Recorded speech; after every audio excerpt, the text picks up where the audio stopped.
ইশাকের প্রেম। শাহরাজাদ ইশাকের রোজনামচায় লিখে যাওয়া তার জীবন কাহিনী শোনাতে আরম্ভ করল। গ্রীষ্মের রাত, রোজকার মতো খলিফার প্রাসাদে গান বাজনার আসর শেষ করে বাড়ি ফিরছিলাম। আকাশে পূর্ণিমার চাঁদ, শান্ত নিস্তব্ধ পরিবেশ, মৃদু বাতাস বইছিল। বাড়ি ফিরতে মন চাইছিল না। নদীর দিকে এগিয়ে গেলাম। পথের ধারে একটা বড় পাঁচিল। অনেকটা পথ হেঁটে গিয়ে ক্লান্ত হয়ে পড়েছিলাম।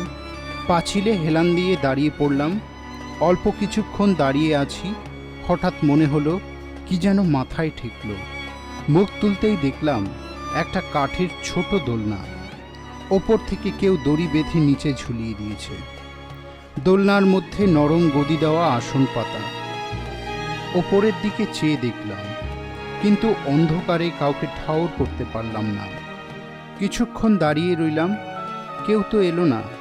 তবে কি আমারই জন্যে এই দোলনা? কোনো ভাবনা চিন্তা না করেই দোলনার ওপর উঠে বসলাম। মনে হলো এও যেন এক মজার খেলা। আমি বসতেই দড়িতে টান পড়ল। তারপরই দোলনাটা ওপরে উঠতে আরম্ভ করলো।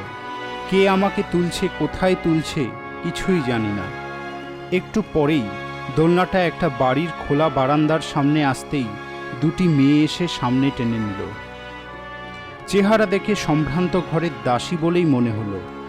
আমার হাত ধরতেই দোলনা থেকে বেরিয়ে এলাম। একটি মেয়ে কুর্নিশ করে বলল, আসুন জনাব। আমি নিঃশব্দে মেয়েটিকে অনুসরণ করলাম।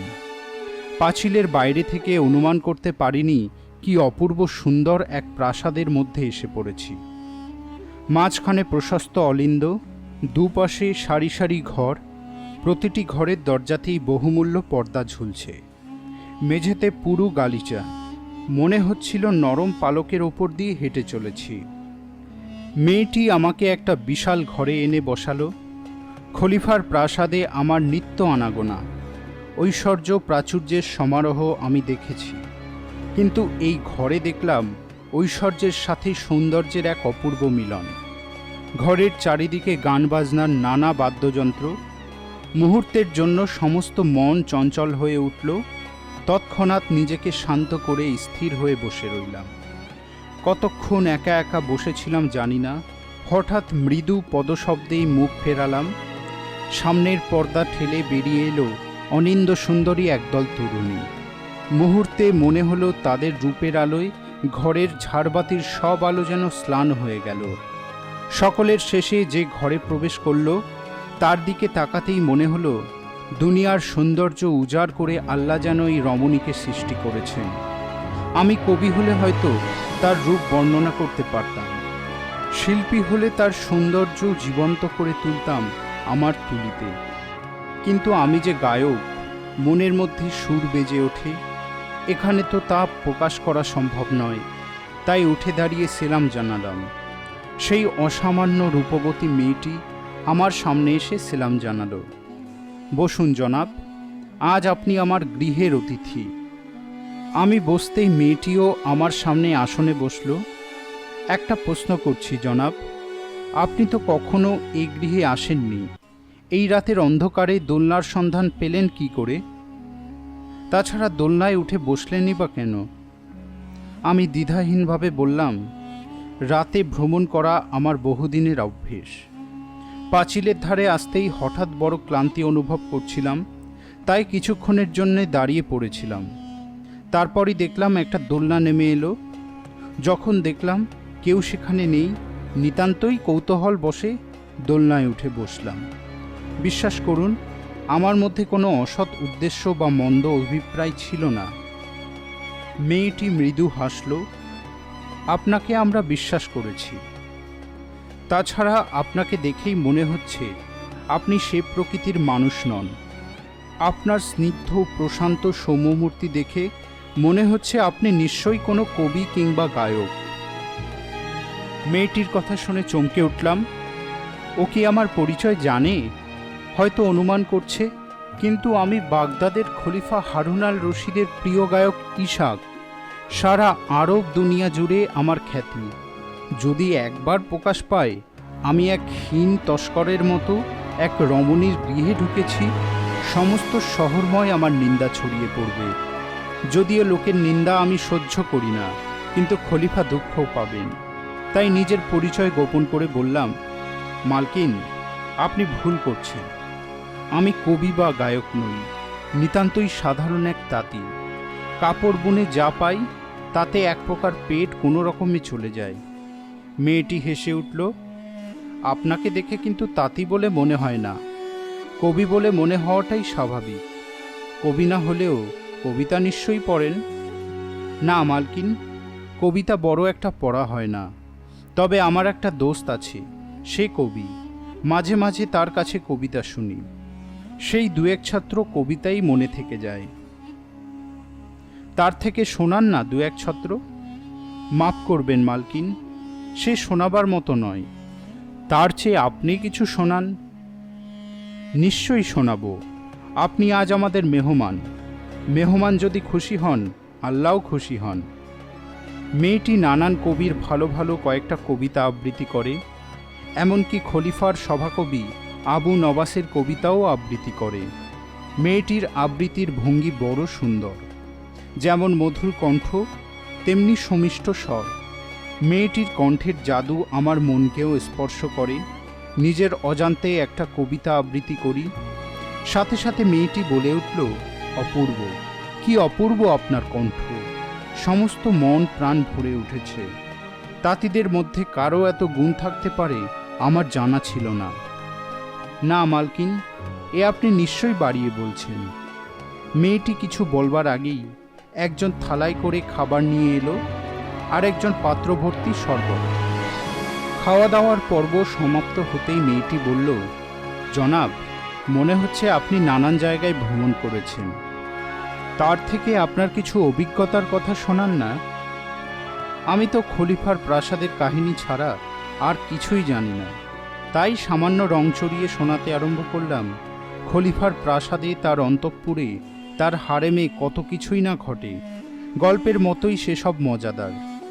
আমার বলা শেষ হতেই মেয়েটির তীক্ষ্ণ দৃষ্টিতে আমার মুখের দিকে কয়েক পলক তাকিয়ে রইল, তারপর গম্ভীরভাবে বলল, মাফ করবেন জনাব, মনে হচ্ছে খলিফার প্রাসাদে আপনার নিত্য আনাগোনা। না হলে একজন তাঁতির পক্ষে কি আর অন্তঃপুরের এত সংবাদ জানা সম্ভব? আপনি ঠিকই অনুমান করেছেন। আমার এক দোস্ত খলিফার অন্তঃপুরের রক্ষী সর্দার, তার কাছেই এসব কাহিনী শোনা। মেয়েটার চোখের তারায় বিচিত্র ভাব ফুটে উঠল। হয়তো সে আমার কথা বিশ্বাস করল, কিংবা করল না। কিছুক্ষণ চুপ করে থেকে বলল, আপনার আবৃত্তির মতো আপনার বলবার ক্ষমতাও অসাধারণ। মনে হচ্ছিল সব যেন চোখের সামনে জীবন্ত দেখতে পাচ্ছি। মনে হলো নিজের অজান্তেই যেন নিজেকে মেয়েটার সামনে তুলে ধরেছি। তার রূপ, তার সত্তা, তার ব্যক্তিত্ব ক্রমশই যেন আমাকে আচ্ছন্ন করে ফেলেছে। মেয়েটি বলল, জনাব, এমন সুন্দর রাতে যদি আপনার কোনো আপত্তি না থাকে তাহলে একটু গান বাজনা করতাম। আমি হেসে ফেললাম।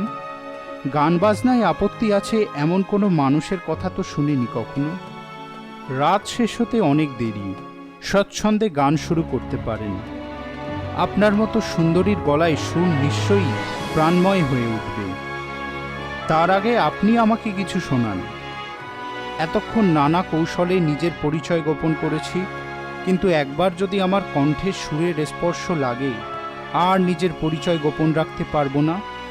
বললাম, আমি গান শুরু করতে পারি, কিন্তু আপনার এই প্রাসাদে আর কোনো পুরুষ আছে বলে তো মনে হচ্ছে না। আপনি অকারণে চিন্তা করছেন। আমাদের এখানে সকলেই নানান বাদ্যযন্ত্রে নিপুণ। আপনার সাথে তারা সঙ্গত করতে পারবে। আমার সাথে সঙ্গতের প্রয়োজন হবে না, প্রয়োজন কিছু দীর্ঘ দণ্ডের, আর তা চালনা করবার জন্য উপযুক্ত পুরুষের। কারণ আমি গান শুরু করলে সারা বাগদাদ শহরে যত কুকুর আর গাধা আছে সব ছুটে আসবে, আর তখন। আমার কথা শুনে হাসিতে ফেটে পড়ল মেয়েটি। সত্যি, আপনি এত মজা করে কথা বলতে পারেন? ঠিক আছে, আপনাকে গান গাইতে হবে না, আমি গান শুরু করছি। ভাবলাম আর 10টা সাধারণ মেয়ের মতো নিতান্তই সাধারণ গলায় গান গাইবে। মেয়েটা তানপুরায় সুর বেঁধে গলা মেলাতেই চমকে উঠলাম। কি অপূর্ব কণ্ঠ! সপ্ত সুর যেন সাতরঙা রামধনু হয়ে চারদিক রাঙিয়ে দিয়েছে। যেমন সুর তেমনি তাল। সুরের মূর্ছনায় মনে হলো আমরা যেন এক অন্য জগতে ভেসে চলেছি। গান থামতেই মেয়েটি বলল, জানেন, এ আমার প্রিয় গায়কের গান। কে আপনার প্রিয় গায়ক? মসুলের বিখ্যাত গায়ক মোহাম্মদ ইসাক। চমকে উঠলাম। কয়েক মুহূর্ত দ্বিধাগ্রস্তের মতো স্থির হয়ে রইলাম। মনে হলো নিজের পরিচয় দিই। দুহাত বাড়িয়ে তাকে কাছে টেনে নিয়ে বলি, আমি তোমার ইসাক। কিন্তু অজানা সংকোচে মুখ ফুটে একটি শব্দও বার হলো না। রাত শেষ হয়ে এসেছিল। উঠে দাঁড়িয়ে বললাম, এবার আমাকে যেতে হবে মালকিন। দেখলাম মেয়েটার চোখের কোণায় এক অব্যক্ত বেদনার সুর। কয়েক মুহূর্ত অপলক দৃষ্টি মেলে চেয়ে রইল আমার দিকে। তারপর মৃদুস্বরে বলল, এমন মধুর রাত এর আগে কখনো উপভোগ করিনি। খোদা হাফেজ। মেয়েটি পাশের ঘরে চলে যায়। সে চলে যেতেই অনুভব করলাম এক রাতের পরিচয়ে সে আমার সমস্ত অন্তর জয় করে নিয়েছে। প্রেমের গভীর বন্ধনে দুজনে বাধা পড়েছি। আবার সেই দোলনায় চেপে নিচে নেমে এলাম। সমস্ত দিন কেমন করে কেটে গেল জানি না। মনে হচ্ছিল আমার সমস্ত সুর তাল সব যেন হারিয়ে গিয়েছে প্রথম প্রেমের স্পর্শে। রাত হতেই এক দুর্নিবার আকর্ষণ আমাকে টেনে নিয়ে যায় সেই সুন্দরীর সুরম্য প্রাসাদের দিকে। পাঁচিলের ধারে কিছুক্ষণ অপেক্ষা করতেই নেমে এলো সেই দোলনা। আবার আমি তাতে চেপে বসলাম। আগের দিনের মতোই সেই দুটি মেয়ে আমাকে নিয়ে গেল কামরায়। কিছুক্ষণ পরেই ঘরে প্রবেশ করল সেই সুন্দরী। তার দিকে এক পলক তাকেই মনে হলো সে যেন আমারই প্রতীক্ষা করছিল। মৃদু হেসে বলল, তাহলে আজও এলেন? যদি না চান তো ফিরে যেতে পারি। এসেই যখন পড়েছেন বসুন। তাছাড়া আপনার মতো সমঝদার গুণী মানুষের সান্নিধ্য কে না চায় বলুন? আজ আর দূরে নয়, আমার পাশেই এসে বসল মেয়েটা। অনুভব করছিলাম তার দেহের মৃদু সুবাস। একজন দাসী খাবার নিয়ে এলো। খানাপিনার পর্ব মিটতেই শুরু হলো গানের আসর। আজও মেয়েটা আমার গান গাইল। মনে হচ্ছিল আমার সমস্ত সুর যেন তার কণ্ঠে মূর্ত হয়ে উঠেছিল।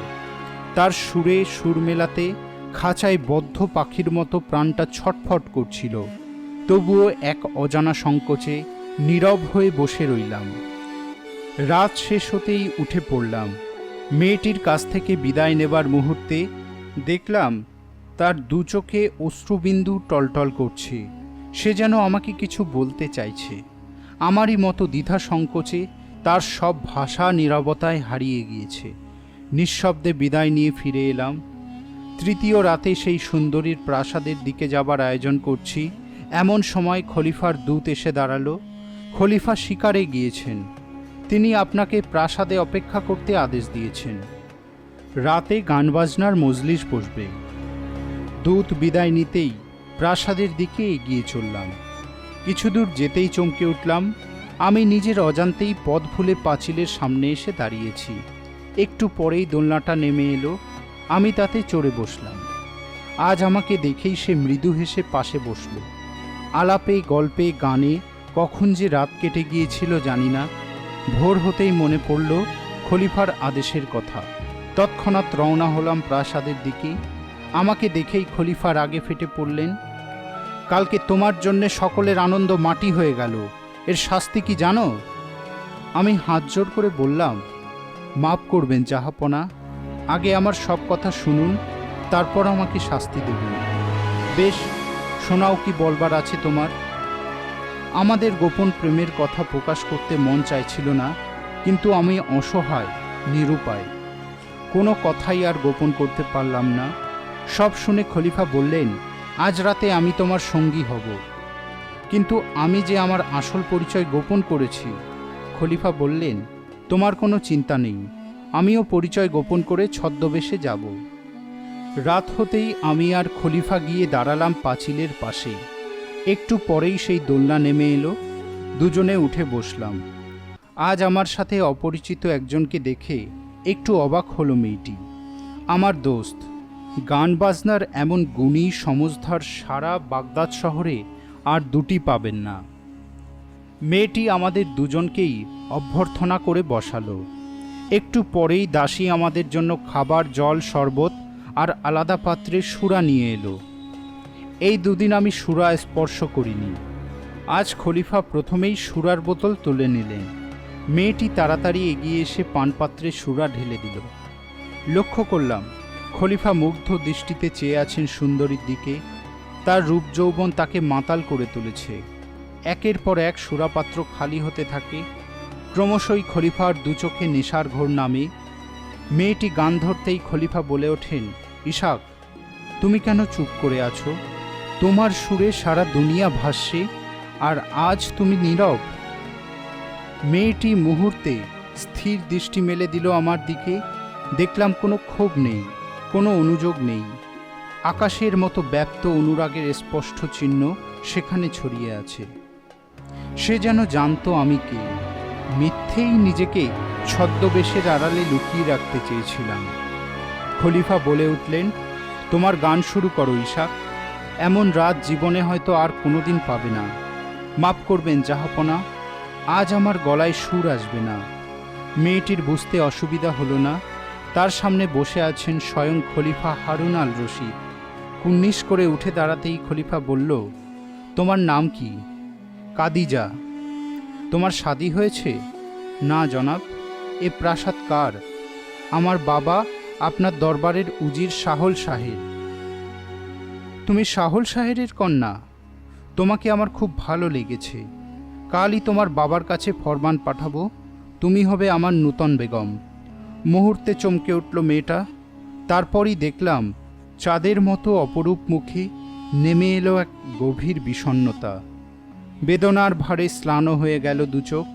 এক পলকের জন্য আমার দিকে তাকালো, তারপরই পর্দার আড়ালে চলে গেল। পরদিনই তার সাথে খলিফার শাদী হয়ে গেল। আমি আর কখনো কাদিজাকে দেখিনি, কিন্তু আজও ভুলিনি তার ভালোবাসার আকর্ষণ। সেই আমার জীবনে প্রথম, সেই আমার জীবনের শেষ নারী। গল্প শেষ হয়।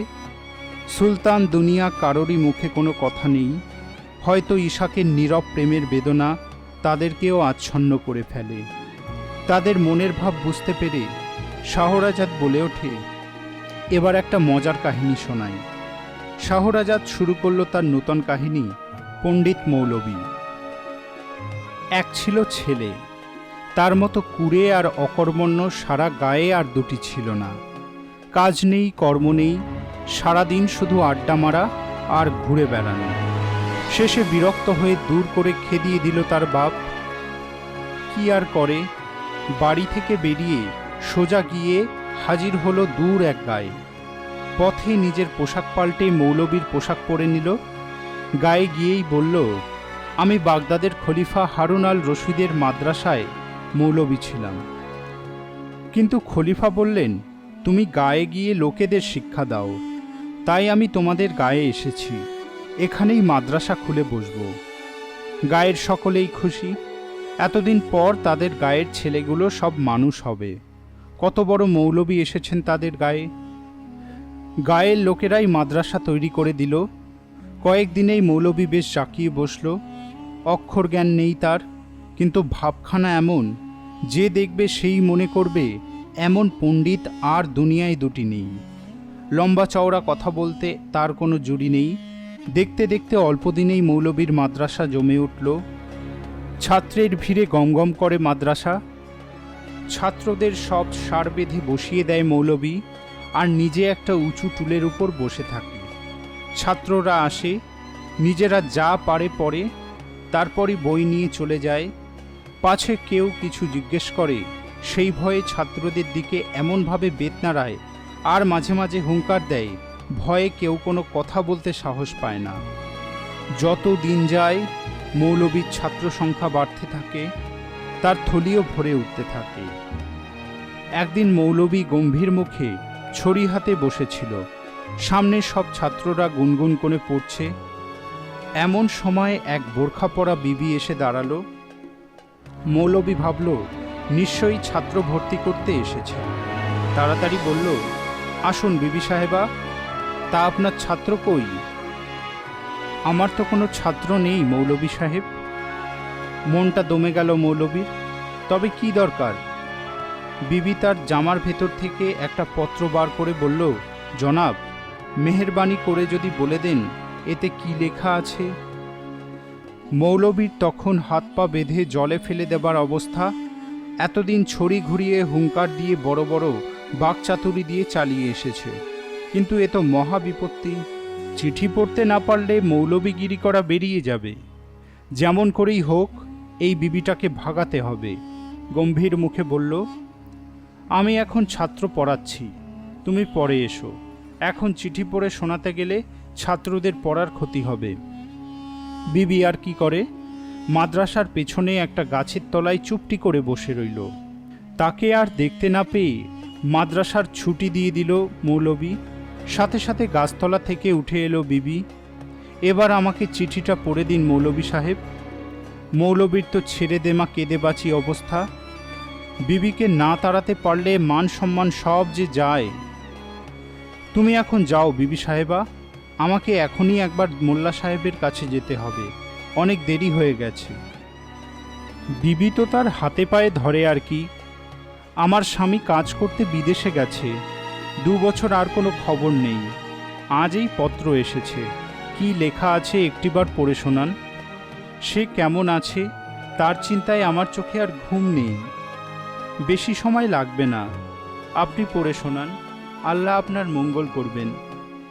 মৌলভী ভাবল, এত করে বলার পর যদি পত্র না পড়ে তবে তো বিবি অন্য কিছু ভাবতে পারে। তার চেয়ে যা হোক একটা কিছু বলে দিই।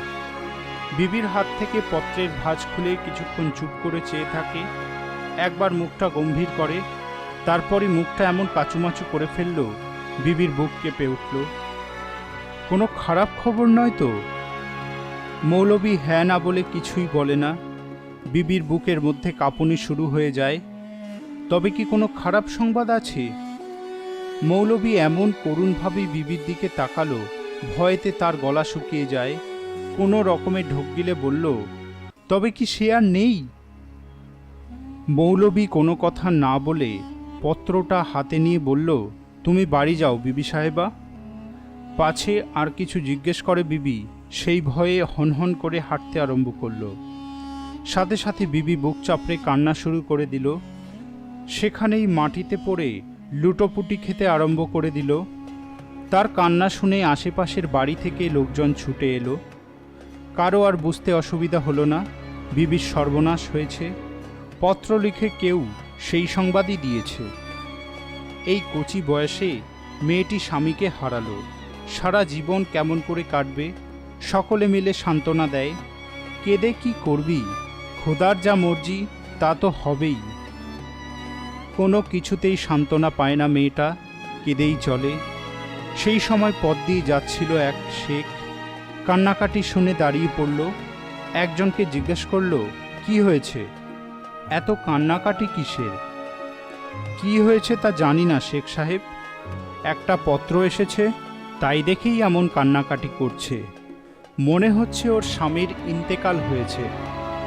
ঘোড়া থেকে নেমে পড়ল শেখ। কই পত্রটা দেখি তো। একজন পত্রটা দিতেই শেখ এক পলক চোখ বুলিয়ে বিবিকে বলল, কে বলেছে তোমার স্বামীর ইন্তেকাল হয়েছে? এ তো তোমার নিজের স্বামীই লিখেছে, আমি পড়ে শোনাচ্ছি।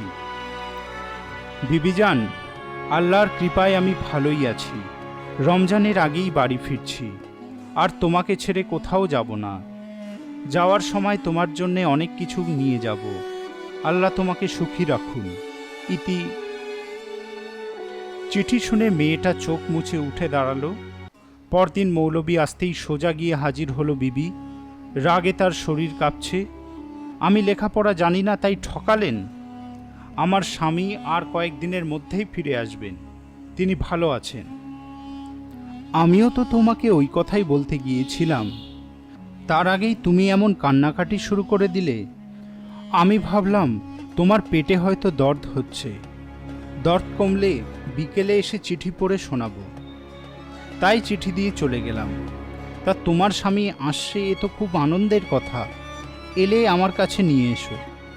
এবার তুমি বাড়ি যাও বিবি সাহেবা, ছাত্ররা আমার জন্যে বসে আছে। শাহরাজাদ তার গল্প শেষ করতেই হাসিতে লুটিয়ে পড়ল দুনিয়া। সত্যি দিদি, তুই এত মজার গল্প জানিস। সুলতান বললেন, রাত তো ফুরিয়ে এলো, এবার খুব ছোট একটা রসের গল্প শোনাও। শাহরাজাদ মুচকি হেসে শুরু করল তার নূতন কাহিনী, সেমিজের কবিতা। একদিন অল আমিন নামে এক খুবসুরত তরুণ গিয়েছে তার চাচার বাড়ি। ভাইপোকে খুব ভালোবাসে চাচা, খাতির যত্নের কোনো অভাব হলো না। হঠাৎ আমিনের চোখে পড়ল চাচার ঘরে খুব সুন্দরী এক বাদী রয়েছে। যেমন কাজকর্মে পটু, তেমনি মার্জিত আচার ব্যবহার। মেয়েটিকে দেখেই ভালো লেগে গেল আমিনের। দুদিন যেতেই চাচার নজর এড়ালো না, তার ভাইপো বাদীর প্রেমে পড়ে গিয়েছে। রাতের খানাপিনা সারা হতেই চাচা বাদীকে বলল, তুই ভালো করে সাজগোজ করে আমিনের ঘরে যা, আমি তোকে তার হাতেই তুলে দিলাম। বাদীরও আমিনকে খুব পছন্দ হয়েছে। মাথার চুলে বিনুনি করে, চোখে সুরমা টেনে, কপালে টিপ পড়ল। তারপর সবচেয়ে দামি পোশাক ও অলংকার নিয়ে নিজেকে সাজিয়ে আমিনের ঘরের সামনে এসে দাঁড়ালো। তার দিকে চোখ পড়তেই আমিনের রক্তে তোলপাড় শুরু হয়ে গেল। বাদীর নমনীয় রূপ, তার উদ্ধত যৌবন, সুন্দর মুখ আমিনের বুকে আগুন ধরিয়ে দেয়। তার পাশে এসে বসল বাদী, মুখে মিষ্টি হাসি। দুহাত বাড়িয়ে আমিনের গলা জড়িয়ে ধরে বলল, আজ থেকে আমি তোমার। মুহূর্তে চমকে উঠল আমিন। এতদিন তাহলে এই বাদী চাচার ছিল? দেখে মনে হচ্ছে একেবারে কুড়ি। কে জানে, হয়তো চাচা নিজের জন্য কিনে রেখেছিল। ফুল হয়ে ফোটার প্রতীক্ষায় ছিল। না, চাচার এই জিনিস কখনো সে গ্রহণ করতে পারবে না। বাদীর হাতে হাত রেখে বলল, তুমি তো চাচার আসমানে তারা হয়ে ফুটে আছো, আমি তো তোমাকে সেখান থেকে তুলে নিতে পারি না। তুমি তার কাছেই ফিরে যাও, আমার এই চিঠি তাকে দিও, চাচা সব বুঝতে পারবে। আমিন লেখে, বাগানের কচি আপেল, প্রয়োজন তার মালিককেই, অন্যের কাছে কী বা মূল্য আছে তার। বাদীকে ফিরে আসতে দেখেই চাচা অবাক হয়, আমিন কি তোমাকে ফিরিয়ে দিয়েছে? বাদী কোনো জবাব না দিয়ে চিঠিটা এগিয়ে দেয়। চিঠি পড়ে চাচার মুখে হাসি ফুটে ওঠে। আমিন এখনো ছেলে মানুষই রয়ে গেল। কচি মুখ দেখে ভাবল, এখনো বুঝি রং ধরেনি। স্বচ্ছ কাপড়ের একটা সেমিজ বার করে বাদীর হাতে তুলে দেয়। সব পোশাক ছেড়ে এটা পরে আমিনের সামনে গিয়ে দাঁড়াও। পালঙ্কে বসেছিল আমিন। দরজা খুলে তার সামনে এসে দাঁড়ালো বাদী। কাচের মতো স্বচ্ছ পোশাকের আবরণ ভেদ করে তার দেহলাবণ্য ফুল হয়ে ফুটে উঠেছিল। আমিনের চোখে পড়ল বাদীর বুকের উপর সেমিজের গায়ে কয়েক ছত্র কবিতা লেখা। সে যে রাতের রজনীগন্ধা, এখনো কেউ স্পর্শ করেনি তাকে, কেউ শোনেনি তার গন্ধ। ভয় ছিল দিনের আলোকে, যদি কেউ তাকে দেখে, লোভাতুর দৃষ্টি হেনে ক্ষত বিক্ষত করে। লুকিয়ে রেখেছিলাম তাই রাতের অন্ধকারে, এখন সে শুধু তোমার, দুহাত ভরে বুকে তুলে নাও তারে। যৌবনের দুরন্ত আবেগে আর নিজেকে ধরে রাখতে পারে না আমিন। মত্ত হাওয়ার মতো ঝাঁপিয়ে পড়ে সুন্দরী বাদীর দেহ সাগরে। তারপরই নামে বৃষ্টি, রাত শেষ হয়।